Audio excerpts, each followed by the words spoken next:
Coming up next, an extraordinarily gifted lead singer and guitarist of an iconic hard rock band that tells us the story of several of the most powerful songs of 70s and 80s AOR radio. This is a band that deserves all the praise that has been heaped on them for decades as one of the most technically proficient bands of their time. In-depth interview is coming up next on Professor of Rock. Hey music junkies, Professor of Rock, always here to celebrate the greatest artists and the greatest songs of all time.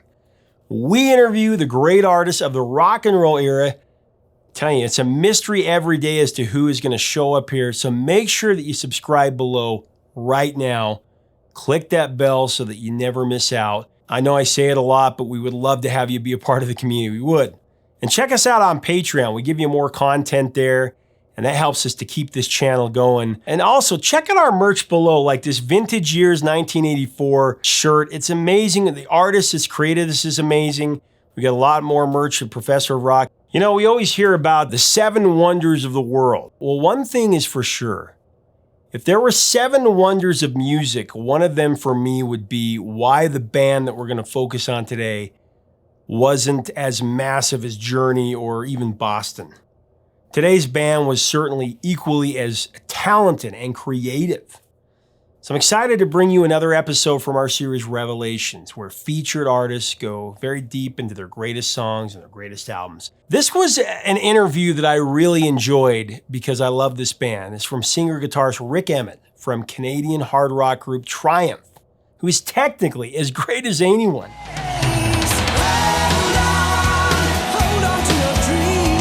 They really didn't get the exposure that they deserved. More people are catching on, thankfully. Seriously, if you are a fan of bands like Journey or even Rush, you're going to dig Triumph.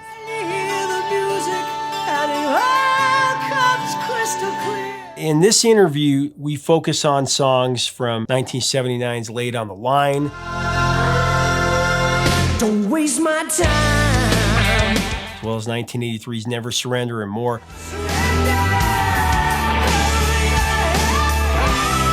Rik gives us a look into his creative process. You're going to be dazzled. As we go into this interview, I do want to thank our sponsor, Zeny Eyewear. Since Zeny has been our sponsor, you know, I've received so many comments from viewers who have ordered some, designed their own, and they've loved it. They've loved the features like anti-fog, anti-glare, and especially blue blocks.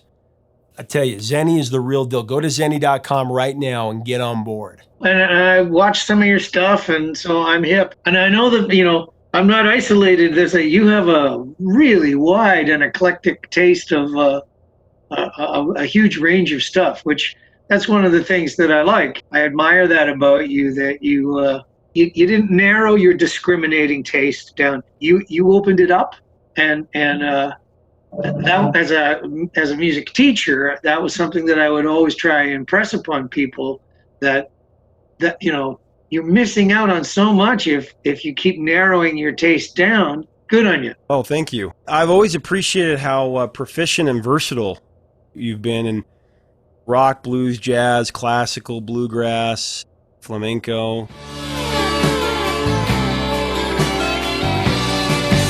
I always compare it to food. You don't want to eat the same meal all the time. To speak to this point, I never took flamenco lessons or strict classical guitar lessons, but nevertheless, that would inform what I was doing to the extent that I could, you know, cut it with my own modest chops. So.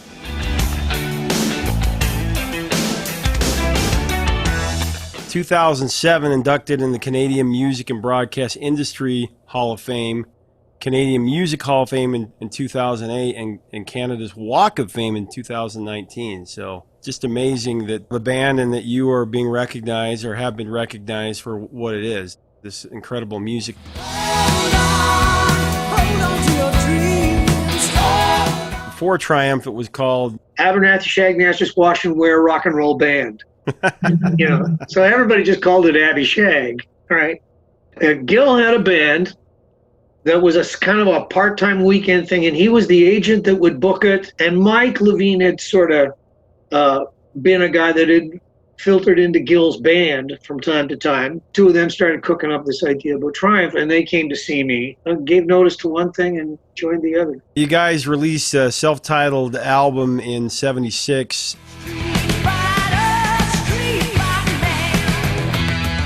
Well, I love Just a Game because of the record. My dad had that vinyl when they had the gatefold and opened up, and of course that board game. And that, as I understand it, was your idea. That album went gold in the U.S. and platinum in Canada.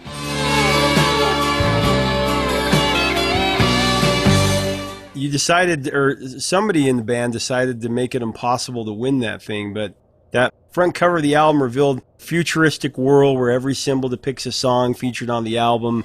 It's just a game. Read it all away. Like some bands, I think, they were just kind of, doing what they did and hoping that managers and agents and everybody would take care of things.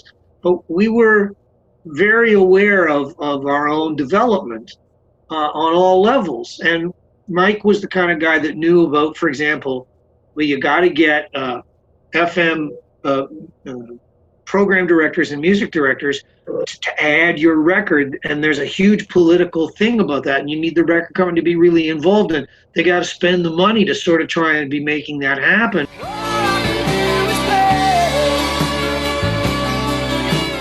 The record company would have to commit on a marketing level. So part of that was, if you make a gatefold, it's expensive. It costs them twice as much to print jackets. And the game board, and we're going to have a marketing plan where you're going to have dice, and we're going to be able to walk into the radio station and roll dice with Triumph logos on it. And it's about making money in the end for the record company. But for us, and now this leads back to what I said earlier and what you were talking about the jacket. I was in a progressive band before I was in Triumph, but I was sort of taking that practical, realistic thing and saying, okay, how can we make this the kind of thing that a progressive band, like, how can we give this more levels? And of course, once the idea of the game board got started, now everybody was throwing out there that it was going to be on the tiles. And so it became pretty clear almost right away. There was no way it was far easier to fail than it was to succeed. There was no way you were going to win the game. So.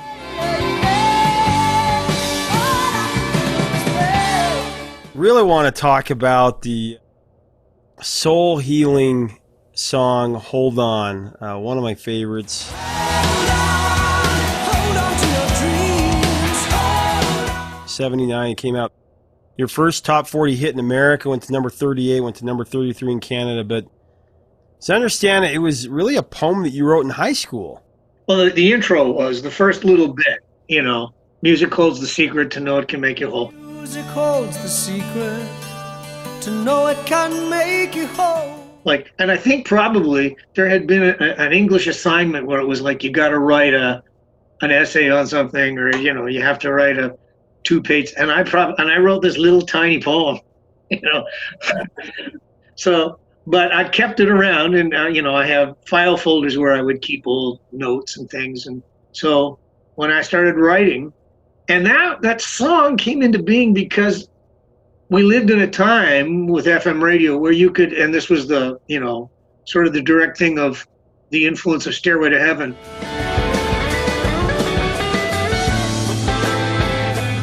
Your song could start very small and soft and quiet, and then it could build into this epic kind of thing,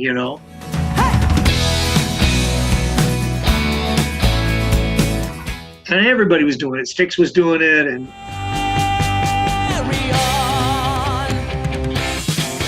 and so we were in there too. Triumph had this thing that started off with acoustic guitars, and it was like a little kind of poem folk song. I sing this song for the common man and for the people in despair. And then here came this jinga jigga jinga jigga jigga jigga jinga jigga jing.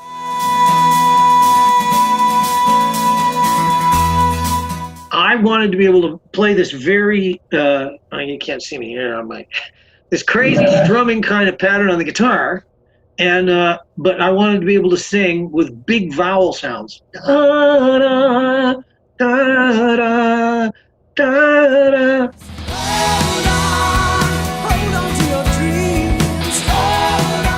So it didn't even, Hold On was, it's been used as a title for songs by all kinds of people because it sings great. It's got nice big wide open vowels.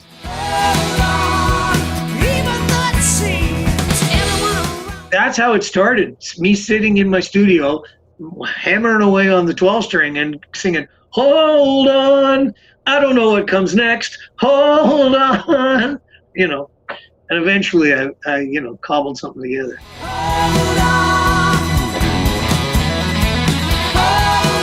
Is it true that it's never been performed by the entire band in concert?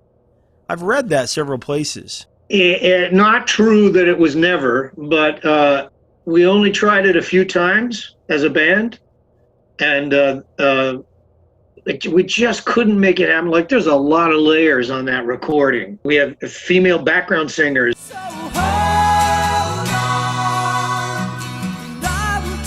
There were heavy rock guitars, but there were acoustic guitars that were strumming the whole way.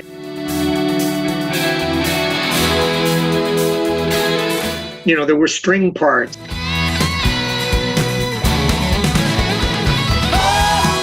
How the hell are you going to do that?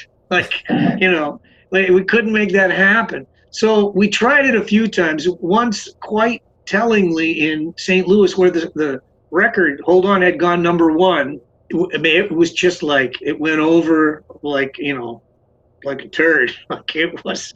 The whole audience was pretty disappointed in our rendition of that song that evening.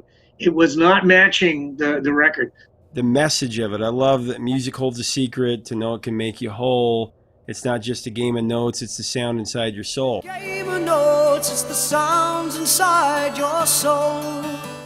So I was affected by a lot of the idea of hymns, of anthems. It can move outside of its own sort of borders and boundaries. So I always felt that way about trying to write tunes.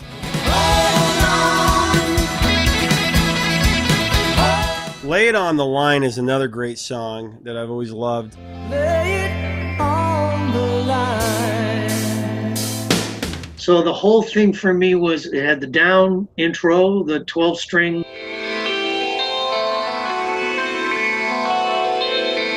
And then it had the bridge was, it's Autumn Leaves really is the chord progression. When autumn leaves. D minor, G, and a C, and it walks down A minor, G, F, and an E dominant 7, to an A minor, to an A7, then D minor. Like, that's very classical music, jazz, chord structure kind of a progression.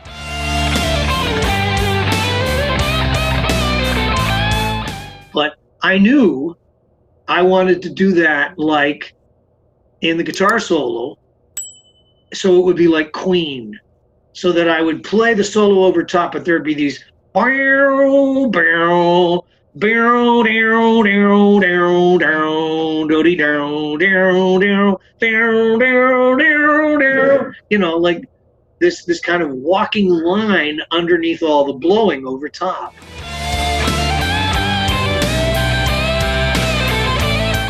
For sure, that was, a Queen kind of thing. Like Brian May influence there for sure.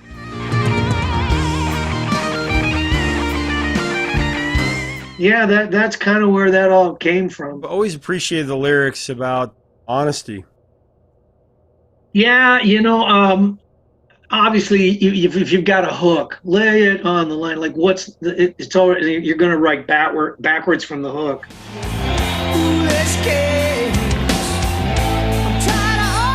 What's a song like that going to be about?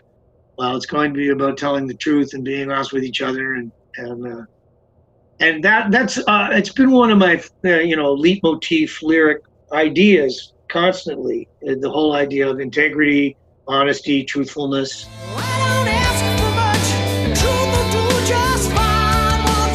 When I was a little kid, and they'd ask you in school, what do you want to be when you grow up?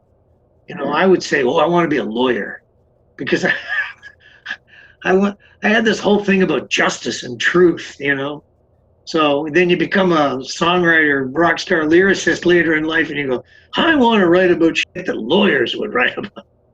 honesty and truth and justice.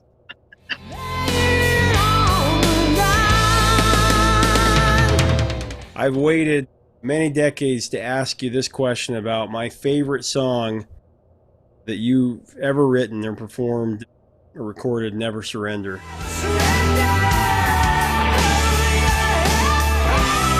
Somehow the universe has got to open up and I've got to be able to talk to him about this song because this song has gotten me through so much.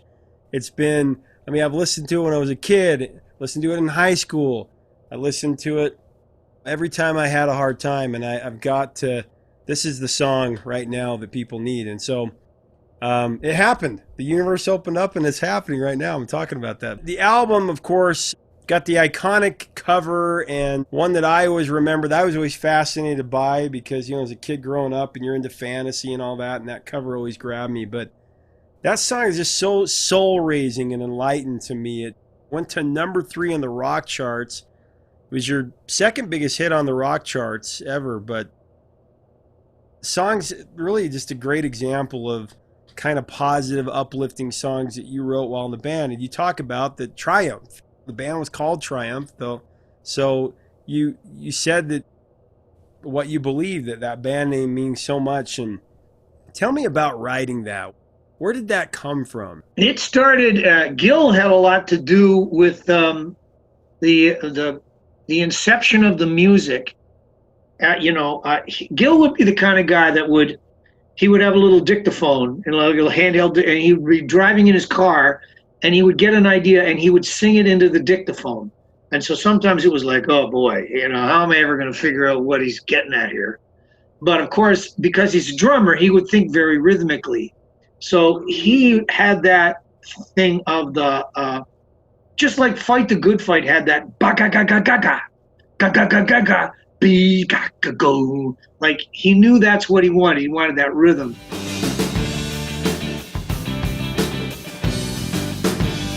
So Never Surrender had this, do-di-di-di-dick-down, dick-down, ba-ga-ba-ba-ga-ga, ba-da-da-da-dick-down, ba-ga-do-do-dick-ba-ga-do-ba-ga-da. So it had that da-da-da-da-da-da.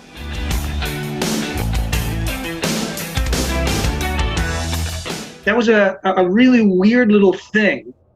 While he wanted to have this John Bonham kind of boom, hack, boom, hack, boom, hack, ba-da-da, ba-da-da, boom, hack, boom, hack. So I can remember us being in the studio and me, coming up with these chords like jing jing oodle dak and doodle doodle ba-da-dee ba-da-dee, play those little arpeggios.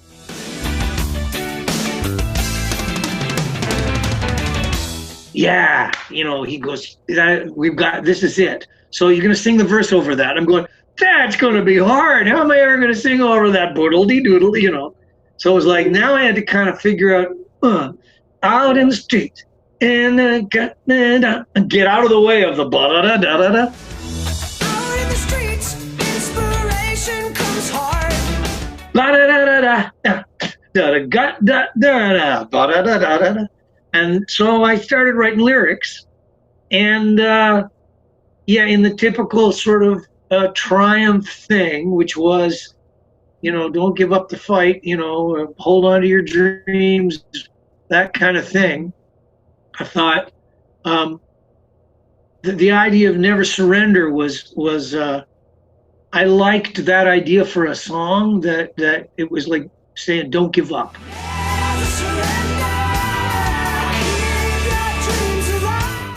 And it's not like it hasn't been, like Corey Hart had a song, Never Surrender.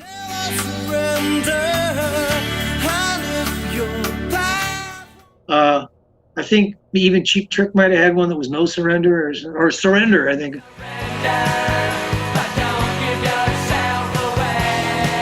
So it's not like it hadn't been used before, but it's a strong idea to be able to start with.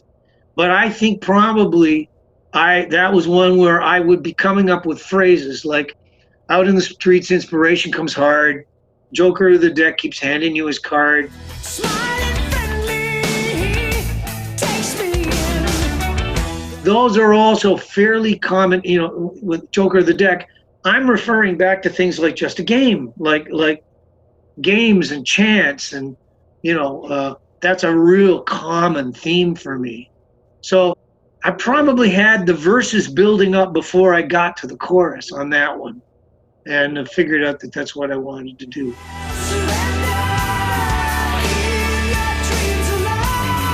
Of course, that's got that chorus where it's crazy. Hold your head up high. Like, that note is like, I listen to it now and I go, how did I ever do that? I must have had clamps or something that I was putting on my private parts. Like, oh my God, it just seems so crazy high.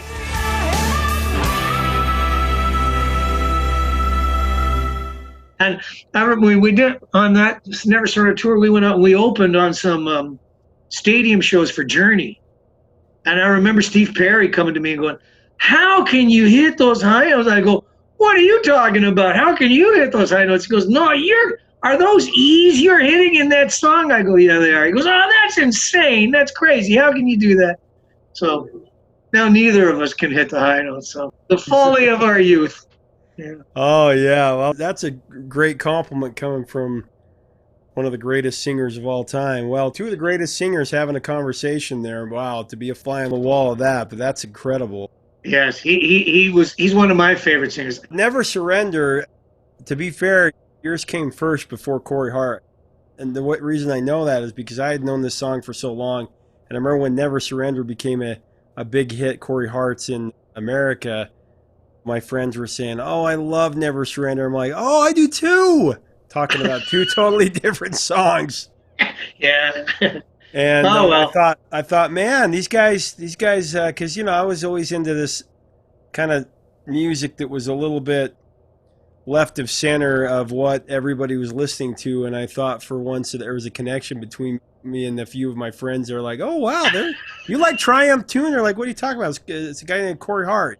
So, yeah, well, there you go. It's such a triumphant song. I just have always loved that song. And I like the way you do it acoustically. I saw a performance that you'd done some years ago, it's probably, I don't know, 6 or 7 years ago, that's on YouTube. And you did an acoustic version of it with some harmony there, and I loved it.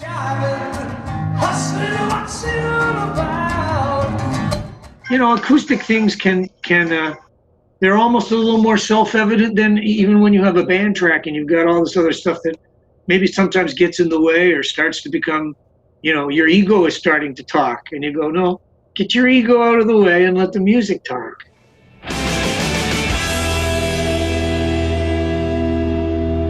Hey, thanks so much for watching. Leave us a comment about Triumph, their incredible musicianship. What are your top songs from them? And if you don't know who they are, go discover them. We'll link to it. What other underappreciated bands should we cover on here? Let us know in the comments.